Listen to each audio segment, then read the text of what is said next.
Hello and welcome to Exit Pursued by a Podcast, the theatre history podcast where we discuss all the minutiae of the theatre world. I am your host, Evey Wylde, and today I am joined by a special guest. We have Erin Beeston. Hello. Hello, Erin. Thank you so much for coming on. You're very welcome. I'm happy to be here. Do you want to tell us a little bit about yourself, what you do, and what we're talking about today? Yeah, so I'm an historian and I also have background work in museums, so I've done quite a bit of heritage work as well. Now I have to hold my hands up immediately and say I'm not a theatre historian.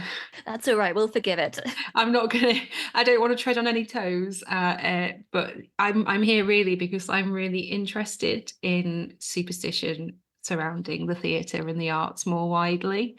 I think it's kind of quite fascinating cultural case study. So I'm here with a layperson's interest rather than as a historian of the theatre or folklorist or anything. But yeah, delighted to talk about it with you. I actually kind of love that you're not completely specialised within theatre, because a hill I will die on is that anyone can have valid things to say about theatre. So you bring your own specialty. My last kind of experience of theatre, I did an AS level in theatre studies. Oh yes, I don't know, I think maybe I got a B.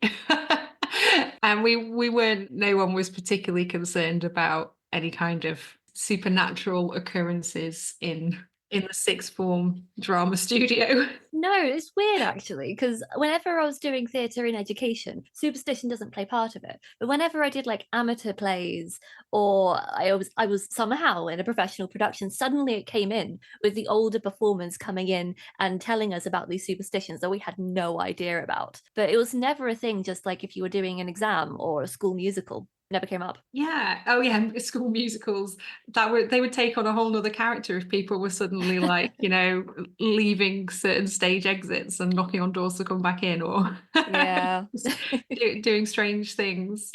I can imagine the chaos. Also, that kind of gossip would spread like wildfire amongst teenagers. Yeah. So it's actually kind of surprising. We could do a social experiment and just tell a bunch of 16-year-olds doing GCSE drama and see how quickly it spreads through a school. It would probably be bedlam. I'd quite like to be a fly on the wall. Not the teacher. Oh, I'm not the teacher. Fly on the wall though. So my first introduction to theatre superstitions was through a TV comedy called Blackadder. I'm kind of the right age to have seen some of that when it was on, and I also have a very, very clear memory of persuading my grandma to buy me some of the VHS, some of the tapes that had like age 15 on in a WH Smith's in Sheffield. But I digress. So I watched them definitely under 15.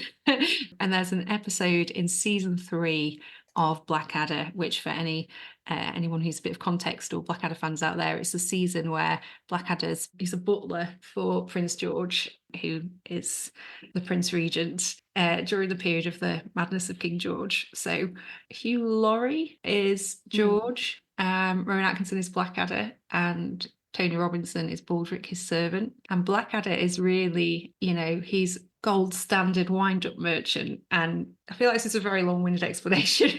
But basically, some actors are invited to help Prince George stand better and project himself better because he's getting lots of bad press. And Blackadder instantly dislikes the thespians and winds them up to the end by every time he is in their proximity mentioning Macbeth. And they're like, don't mention the Scottish play, and do like a ritual, and in the end they honk each other's nose. So Blackadder just keeps saying it as much as he can, so they keep having their noses honked, as all thespians do. Yeah, it's kind of funny one. So yeah, my first kind of encounter of theatre superstition was through the medium of TV. And having said that, it didn't really play a role in like school theatre studies or drama. I definitely understood the term break a leg.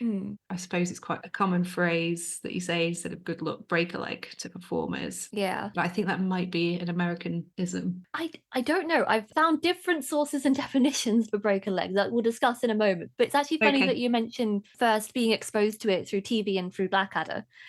Because I think the first time that I encountered theatrical superstitions was also away from a theatre, but it was through The Simpsons in an episode where they went to London, and then there was a whole thing about Macbeth and reversing the curse. So I think it's quite a usual way to hear about these things. I find that people outside of the theatre world are very fascinated by this because it's so out of the norm, it's so non-mundane, and it's just it's fun. I don't know. Yeah, I also I wonder if it kind of speaks to who's writing the TV shows. Like, Yeah. I'm not sure who writes The Simpsons and whether it was like a team thing, but what kind of like cultural knowledge they're using. I mean, Ben Elton wrote Blackadder. A lot of the people involved were like young writers and comedians, university educated.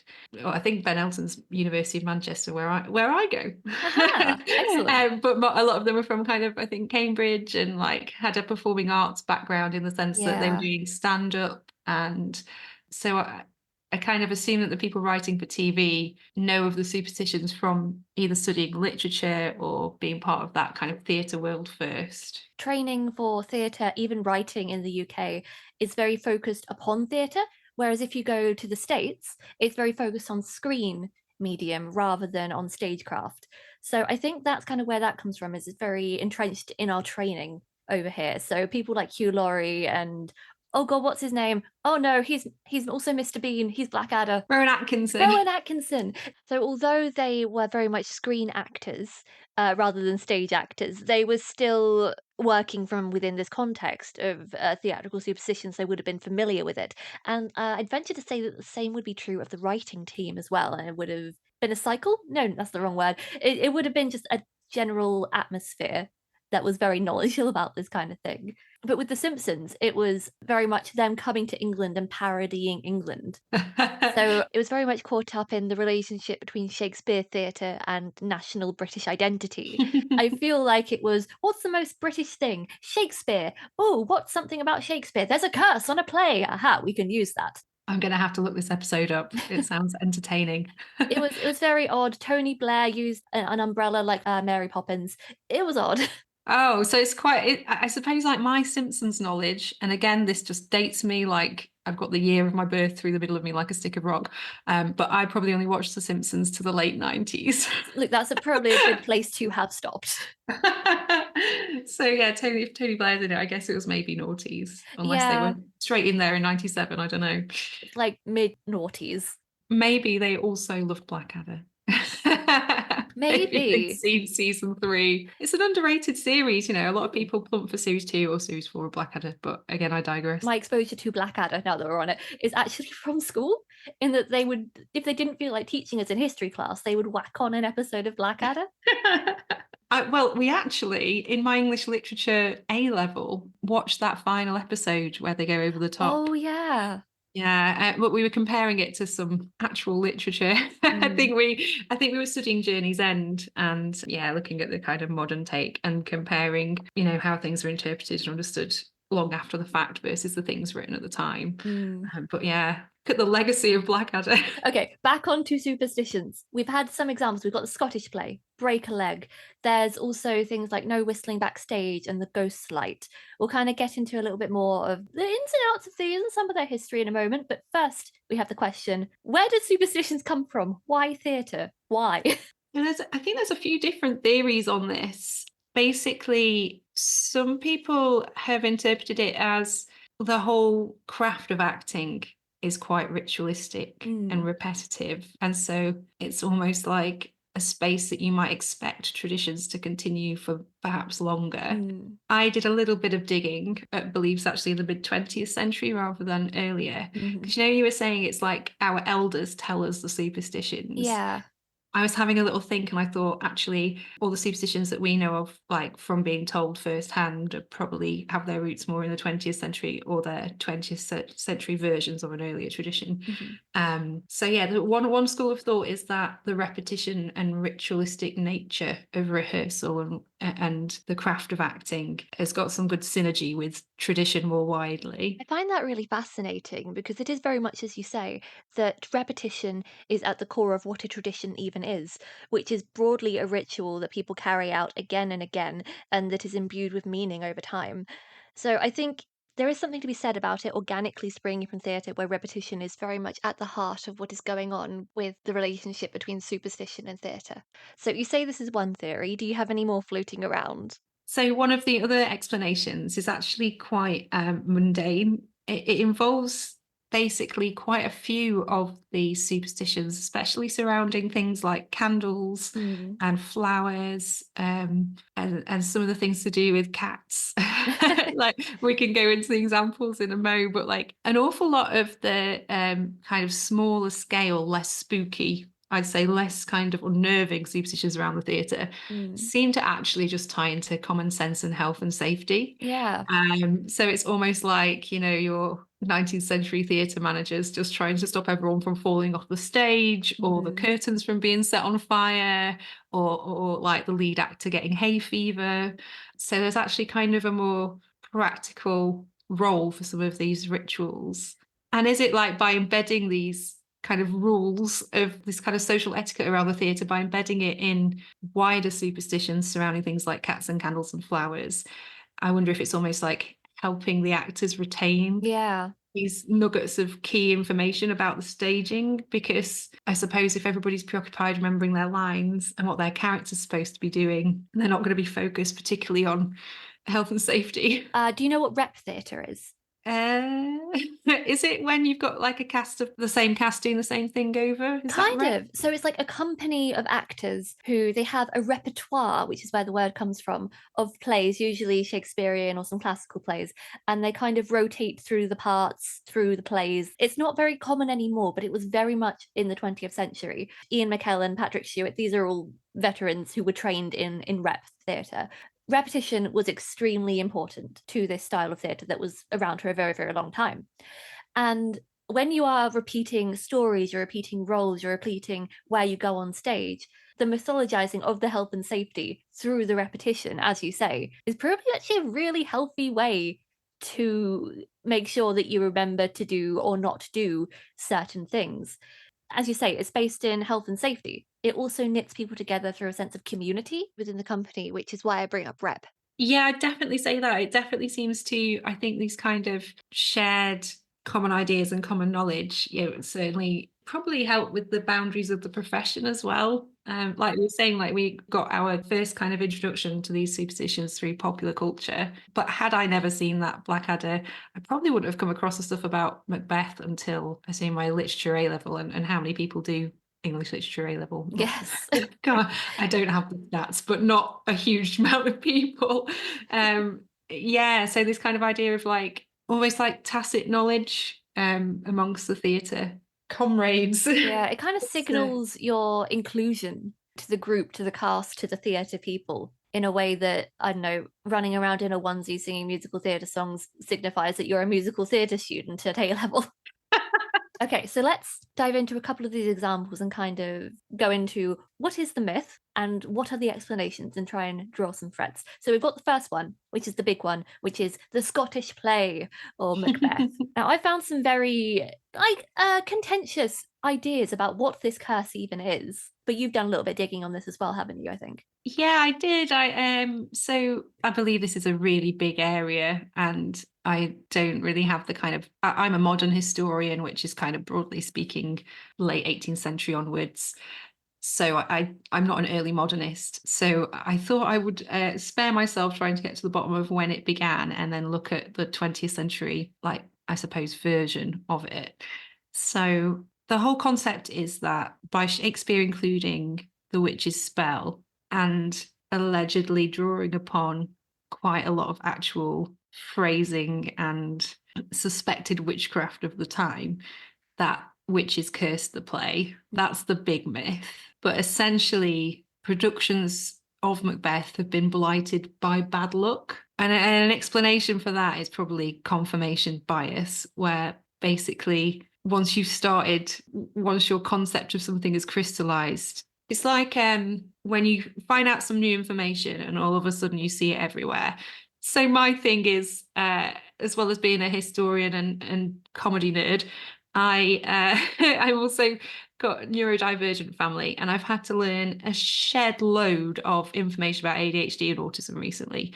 So now I have that knowledge. I see stuff everywhere. I don't just mean algorithms. I mean, stuff will just jump out at me as I'm walking down the aisle of a bookshop or something, or if I'm, flicking through a newspaper, I'm like, oh, yes, more stuff about ADHD. And Yeah. I guess I think you're kind of like drawn towards things that confirm your worldview. And so for everybody who's suspicious that Macbeth is unlucky, then they read about a production of Macbeth that's had bad luck, when some of it's quite extreme, like deaths of Mm. actors, or being closed down, and people falling, and all kinds of stuff going on. Then when they then put on their own production, I don't know, it's almost I'm not a psychologist, but it's almost like, are you more likely to then repeat the errors of the past because you're nervous, or maybe if the fear affects people's emotions around it? I'm not sure. Possibly. I did actually find a study that I did not delve into because I'm not a psychologist, so it was a little bit past me. But the abstract, which I can read, that suggested that superstition actually improves performance because you're being a bit more careful and you're being more mindful of things that are going on. But with Macbeth, I'm going to go back a little bit, go back to the beginning, the very beginning of the myth of where it came from. It's said that Shakespeare wrote this play to pander to King James I, who had an interest in witchcraft and demons and wrote a book called Demonology, which was very much a handbook of how to spot witches and demons and all these spooky pagan things. So he included witches to get King James's favour. And the myth is that he included the real spells that had been using, and witches got very angry that their secrets were being revealed on stage. So they cursed it, and things have been going wrong since then. However, there are not many sources that actually attribute superstition going back quite that far. Yes, things have been going wrong in the play for a very long time, but it is potentially, as you say, confirmation bias, particularly because it's a very dark play and there are a lot of sword fights. So there's more things that can go wrong. And the play's been being put on, it's a big moneymaker. If you are not making money, put on Macbeth and people will flood to it. So it's got a very long history. And with a dark play with sword fights, things are going to go wrong, especially if it's being performed over a period of 500 years or so. Yeah, you've just reminded me that I've seen a production of Macbeth, an RSC production, and instead of women, the witches were children who were suspended from the ceiling. Ooh. I was in cheap seats high up, and all of a sudden there was just these children hanging in front of me.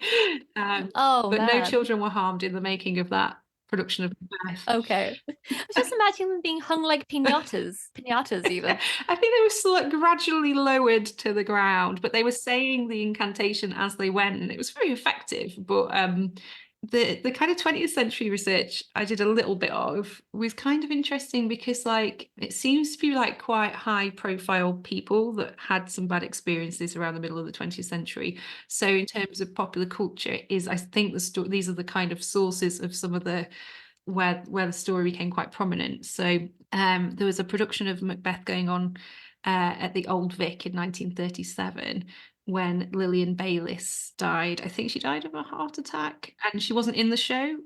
She was a theatre director, and she's a really important person actually, but she had kind of working class roots and really brought Shakespeare to the masses, I think.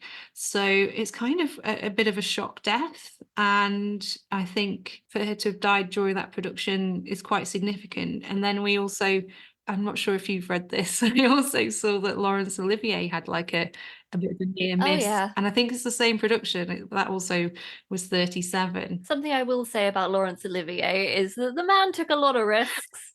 Yeah, so what's the story with Macbeth? Is he one of the people who nearly fell off the stage or was nearly hit by a sandbag, or? So he did Macbeth twice, probably more than that. I found twice on some of the records of disasters of Macbeth. So there was a production with Olivier in 1955 in which, during a fight with Macduff, not Olivier, but he nearly blinded one of the actors during the sword fight. That's kind of like a near miss. That's the kind of thing that will happen in almost any sword fighting production. But because it's part of Macbeth, it's got to be part of the curse, right? Must be that.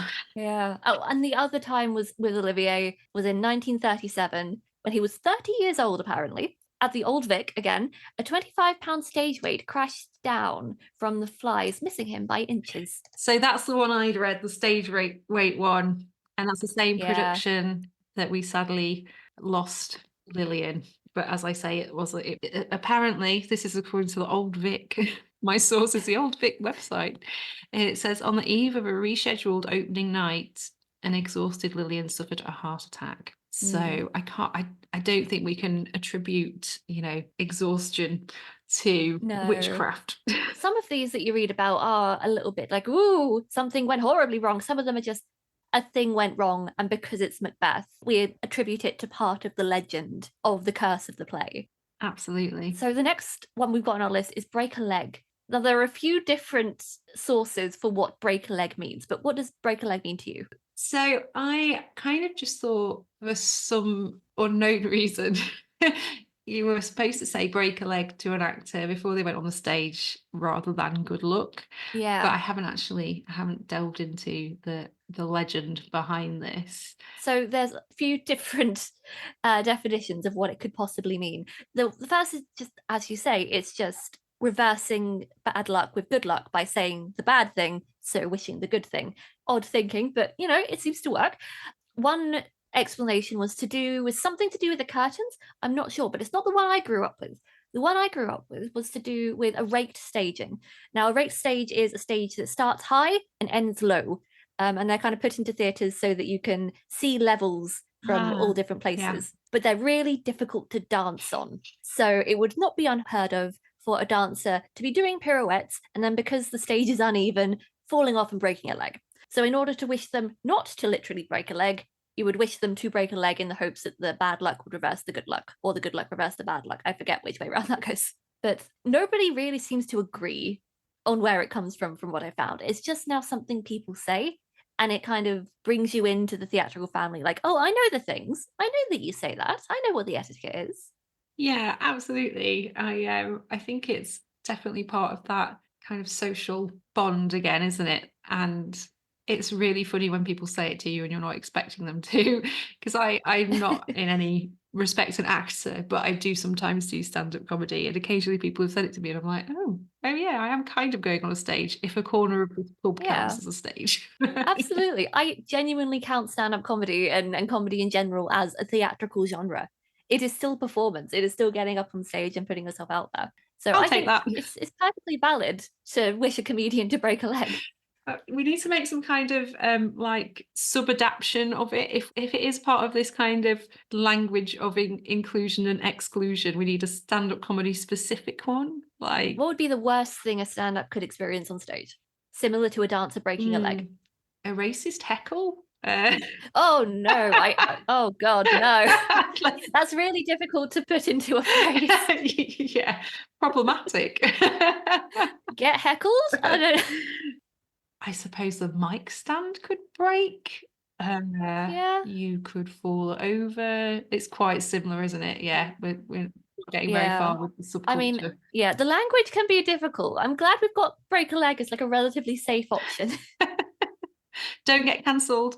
You'd say get cancelled. Yes, that's it. Absolutely. Let's perfect. try and spread the word. Absolutely. I expect to hear that for every one of your comedy performances now. Or rather, I will say that to you. We've got two little bits of other superstitions. The first is the whistling. And this is quite easily traced back. Yeah, I kind of went off on a slight tangent from whistling. So I had a little look through like a folklore encyclopedia. Oh, there was loads of stuff. So this was dated till the 1940s. Again, I just kind of honed in on that Laurence Olivier period. And basically there was something about women in particular being unlucky for women. Keep quiet, ladies. But as well as the whistling, it was also like it mentioned humming, it mentioned like particular songs. Going back to the Scottish play, they're not supposed to rehearse the song when they do the rehearsals. Yeah. presumably because of the incantation superstition. I actually found one source about, so going back to the Scottish play again, I found one source that claimed that the first instance of it being recorded that there was a curse wasn't a curse on Macbeth itself, but on a certain arrangement and composition made to accompany the witches during that part. And it was actually that music that was cursed rather than the play. And then that kind of got changed over time, and past bad happenings kind of attributed to various elements, and it got kind of warped. I don't know how substantiated this claim is. I'm not claiming it's the actual truth, and academic that wrote this was spitting straight facts. No idea, but it is an interpretation. Yeah, and it's kind of funny that, like, I was looking through these superstitions too, with like the humming and the whistling and so on. We'll come back to the sailors' whistles in a minute, but like, and like, there's always kind of like advice about not rehearsing certain parts of certain plays and not. It's like, what a weird wild card for your opening night. Like, we've rehearsed all of these lines to this page, and then there's a song, and we're gonna wing it, guys. No one can sing this in the theatre. I've heard of people who have been a bit funny about that, and they've actually gone other places to rehearse it. But they tend to be like, this is today, so that's really extreme by today's standards. I don't hear about it happening too much at the moment, which is good, I suppose. You got kind of modernity that is supplanting some of the older superstitions, but they still exist in our periphery, and we're still fascinated with them. And I find this connection with music very interesting.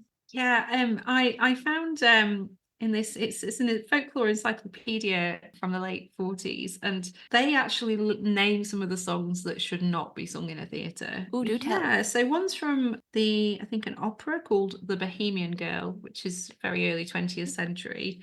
There was a song called I Dreamt That I Dwell in Marble Halls. Apparently that's a big no-no. Said to bring misfortune or even death. That is strong. Yeah, so I don't really know the background, but No. you know, maybe if somebody is a music/theatre expert in this play, they can write in.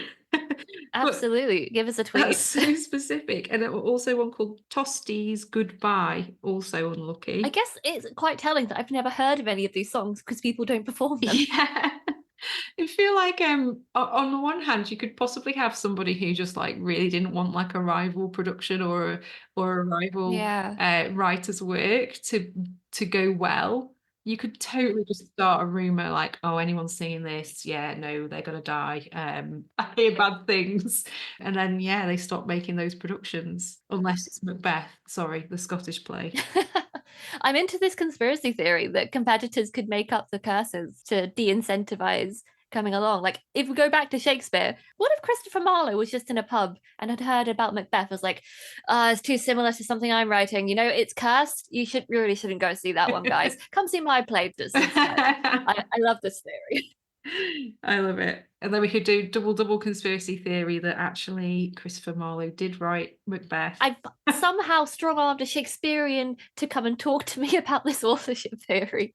I'm looking forward to it. Because then, if Christopher Marlowe actually wrote Macbeth himself, but spread a rumour about it being unlucky, but knowing that would compel audiences to go and watch it who had already seen Dr. Faustus, then, you know, it's a whole publicity spin. It's so juicy. It's hundreds of years old, but the idea is so juicy.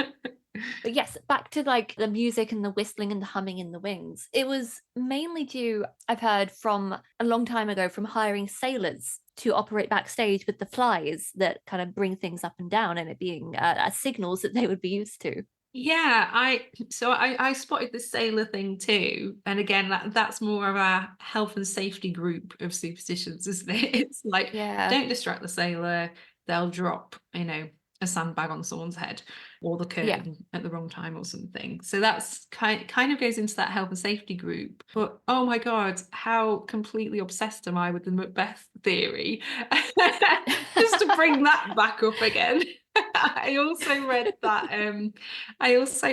there's the whole concept of witches whistling. So I've not heard of this one. Well, the mythology is that one, apparently James I attributed a storm on a boat that he was on to witches whipping up a wind. And for anyone who's seen like the TV version or read The White Queen from the Philippa Gregory books, The White Queen and the White Princess, they conjure up storms through whistling and blowing down wind.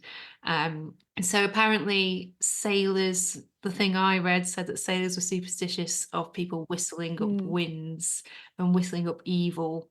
So, and it brings misfortune. That's a very interesting thing that kind of connects sailors and actors, two groups of people that you wouldn't normally put in the same boat. I don't know. That was all. I didn't intend that to be a pun. Is that they're both very superstitious groups. Sailors famously superstitious, with all of the mythology around seafaring, and then theatre, as we've discussed, very superstitious. But they're both very precarious professions. They're both very uncertain. They both rely on repetition of your jobs in order to do them well and not fall to misfortune. One more than others. I'd say there's more danger with sailing than there is with acting. But acting as a profession in and of itself, it's a very nebulous career. It's difficult to sustain financial security and to ensure that you are one of the greats, that you have a fulfilling and prosperous career. So in their own ways, they're kind of linked. And I like the idea that whistling and this superstition and this superstitious foregrounding, that's not the word I'm looking for, is a good connecting point. I was thinking about this a little bit too. Like, it seems that as well as the kind of more health and safety side of things, so to mention a couple that I alluded to earlier, is like there's a black cat, especially a cat is lucky to live in the theatre, which is presumably getting rid of lots of pests and rodents, Yeah. but very unlucky to cross the stage. But surely that's just everybody in the theatre shooing the cat away from the stage during rehearsals and stuff, so that it's not an area that they feel ownership of during the production. So there's the cats thing, and there's the ghost candles we've talked about a little bit as well, which is, I think, never light 3 candles in the dressing room, and another version of it is to have a candle opposite the stage. And Yes, so that's the ghost light. And that has it's got the health and safety bent of not having the stage fully darkened at any time in case someone trips over. But there's also, it's called the ghost light because so many theatres are haunted, as we were discussing on the last episode. And the mythology is that it's left lit so that the ghosts who want to rehearse on stage when nobody else is there can have a bit of mood lighting, which I think is adorable and very considerate for our supernatural friends. yeah, oh, it's so like, it's funny, isn't it? Like, some of the superstitions seem to want to ward the spirits away, and others are actually including them in the theatre company. I think there is a kind of acceptance of ghosts within theatre. It's kind of accepted as part of the course when you're in like a really big old theatre. It's kind of encouraged with the amount of theatres in London that offer ghost tours, or oh yeah, we saw this ghost, and Patrick Stewart, he saw this ghost one time, so did Judi Dench. But in the north, where you Oh are, that yes. land I have not been in many years, it's even more ingrained up there. Yeah, absolutely. So I realized we started talking about precarity before. It's like, what is it about personal or financial instability, and I suppose the constant anxiety about like what's next when you're trying to live so in the moment performing. um it's like, are you in kind of a heightened state, so more susceptible to experience or interpret unexplained events as hauntings? Or again, is it part of this like kind of gelling language of the profession, where like it's a shared Mm. experience and gives people a way of kind of talking about uncertainty about the past, present, and future without constantly talking about what their next job is? Yeah, I think it kind of ties it together. As with many cultural things, it's never people are consciously thinking, I believe in ghosts because I am scared I'm not going to get another job, so I'm going to speak about it in this language. It's all more implicit, picking up on the social cues. Yeah. And I have to say, I'm very experienced with the culture of precarity, because I worked in the museum sector, in academia, and Mm. I am not ashamed to say that I've never had a contract longer than 12 months. And so I actually did a little bit of a crowdsource for this episode and asked some of my former colleagues, because I've worked in museums and galleries and like heritage places. I actually asked some Ooh. people like who had been like haunted. There's quite a few places, as you say, like there's a lot of kind of tradition in the north of England. As I suppose maybe it's more prominent than the South. A very, very long time ago, when I was an undergraduate student, I read like some stuff around the Reformation by Ronald Hutton, and he made the case in a paper that's probably incredibly old now. He made the case for, you know, that certain traditions were continued, especially in the counties that had an undercurrent of Catholicism after the Reformation. So that would include Lancashire, and the old county of Lancashire is where Manchester is. So, and there's all kinds of some of this early modern going back to Macbeth, because why not? It's a good touchstone. It's a good segue. Yeah, no, going back to the kind of social context of what's going on at the time and how that's understood. I think there's kind of a general idea that superstition and folklore beliefs. I'm just speculating now. As a modern historian, I'm not an early modernist, but like, is the kind of ritual and repetition and beliefs about the dead that are retold and retold as kind of seemingly outside of religion, are they being like upheld more in areas that are resistant to the change in their cultural life through the Reformation, for example? So this is a very long rambly way of saying there's a lot of stuff that goes on in Lancashire. And so some of my colleagues who, for example, I used to work for Salford Museum and Art Gallery, there's stories about, there's a street in the basement of Salford Museum and Art Gallery called Larkhill Place, which is actually, you know, when they put a historic street together, but it's not a recreation of a specific street called Larkhill Place.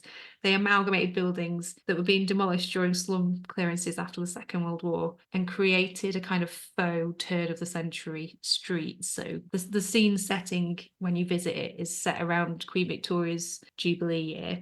So the Larkhill Place is a bit of an odd location anyway, but there actually used to be a courtyard in the middle of the museum and art gallery for, I think it may be the oldest municipal museum, because it was founded after the Museums and Libraries Act of, I think, 1850 or 1851.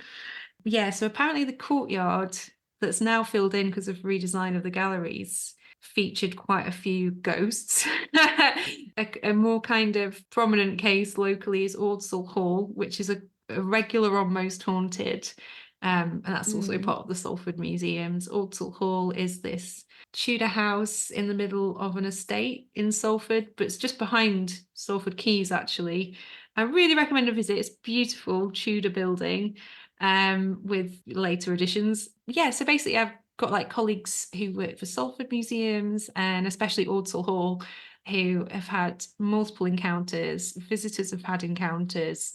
It's so famous, it's regularly on Most Haunted. A while ago, possibly still now, they definitely used to have a ghost cam that people could tune into to watch at any time of day. Did it ever catch anything? I can't say I've followed whether it has or not. I would assume it would be big news if it had.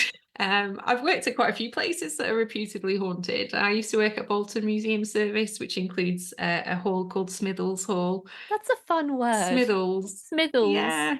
So Smithills Hall has reportedly the ghost of George Marsh, who was a farmer brought to the hall, but he was burnt at the stake. This is the reign of Queen Mary, so it's 1555, and he's actually a Protestant martyr. Anyway, long story short, I did manage to crack a few of my arts professional friends and find some people who'd been haunted in theatres. So I don't know if you want to hear my attempt at journalism. Absolutely. So a good friend of mine had worked at the Royal Exchange Theatre in Manchester. Now, the Royal Exchange is super interesting in that it's like a former stock exchange, in short. The Royal Exchange, there's several versions of it in Manchester.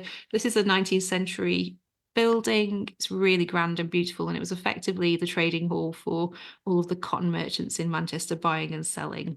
And when the cotton industry kind of ultimately failed after the Second World War, it never really bounced back from foreign competition and lots of other things I know way more about that than ghosts. Ultimately, yeah, like the British cotton industry kind of wound down, and so the Royal Exchange became a theatre. which to me begs the question, why are there no financiers haunting the Royal Exchange? Another topic. Maybe because their careers are secured. That's it. Yeah, the rich cotton merchants. Yeah. They were all right. They were doing okay. They've got no regrets. They've got their bags, they've done their time, they're on to the next life. Yeah, they've cashed in. The actors, on the other hand, I had a little look more broadly at the Royal Exchange, and there's quite a few ghosts that are reported to have been seen there, including a glamorous couple that kind of look, I think, 1950s, like a man and a woman in the dressing room, just haunting the place together. But a friend of mine worked there, and this is a secondhand story, I'm afraid. Her friend, her colleague, was doing some filming in the night for a production. He was filming at 4 a.m. and he saw a ghostly figure walking around the theatre in circles. And apparently it looked like an actor rehearsing. Oh. So, and if you ever visit the Royal Exchange, because it's this grand old building with like marble pillars and a beautiful ceiling and stuff, the actual modern theatre is in the round in the middle. It's almost like they've made like a kind of architectural cage in the middle that's got the theatre freestanding. So if you can imagine a ghost actor pacing around the outside of that, it's pretty creepy. Oh, imagine coming back, you die and you're doomed to haunt a theatre, but you're just in the rehearsal stage the entire time, just doing something you've already done 50,000 times forever. Yeah, and the dressing room people as well. It's like, I'm just going to be doing my makeup for the rest of time. and then I also found a colleague, one of my Bolton buddies, Anita, has given me like a really detailed first-hand account of a haunting at the Bolton Octagon. So the Octagon Theatre's kind of main ghost is Feeder, who is the theatre's first wardrobe mistress. And so there's been like multiple sightings of Feeder, including operating the sewing machine. Like actually operating, like making something? Yeah. Or just kind of ghostly with like ghostly fabric? I don't know if she's made any of the recent costumes. No, it's not on the payroll anymore. No, but on a more serious note, yeah, somebody I know did actually have the encounter with Feeder. So basically, she was helping make costumes, and she was staying late, and it says the wardrobe mistress had left for a meeting and I was sewing upstairs. I heard the door open and glanced over the rail to see a blonde-haired woman come in and assumed it was my boss returning early. She walked through into her office and I thought no more about it until about 10 minutes later, when the actual wardrobe mistress walked in. I jumped up in shock and ran down into the corridor, explaining what had happened, and together we went into the office, where there was, of course, no one to be found. The door was still locked from the inside with the key in the lock. In many ways, the oddest thing was how ordinary it was. The wardrobe mistress did not seem one bit shocked. It was normal to her, and she'd seen her many times over the years. Oh, I love these stories. Yeah, how do you explain away that one?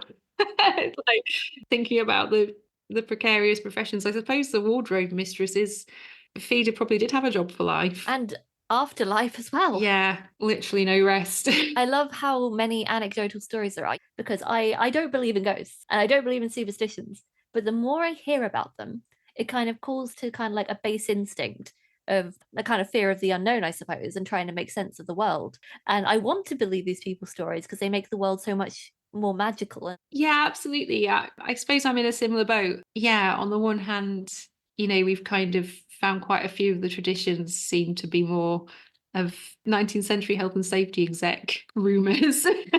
And some of them seem to be quite mundane, or the ones that are more out there to do with witchcraft seem to be rooted in wider cultural trends as well.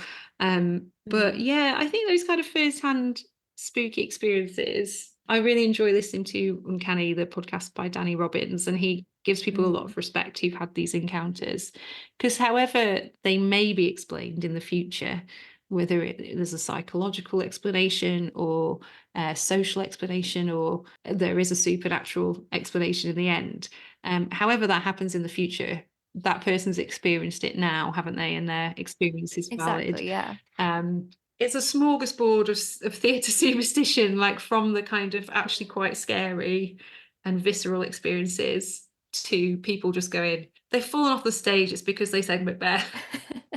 I love how it serves so many purposes within theatre industry and just socially.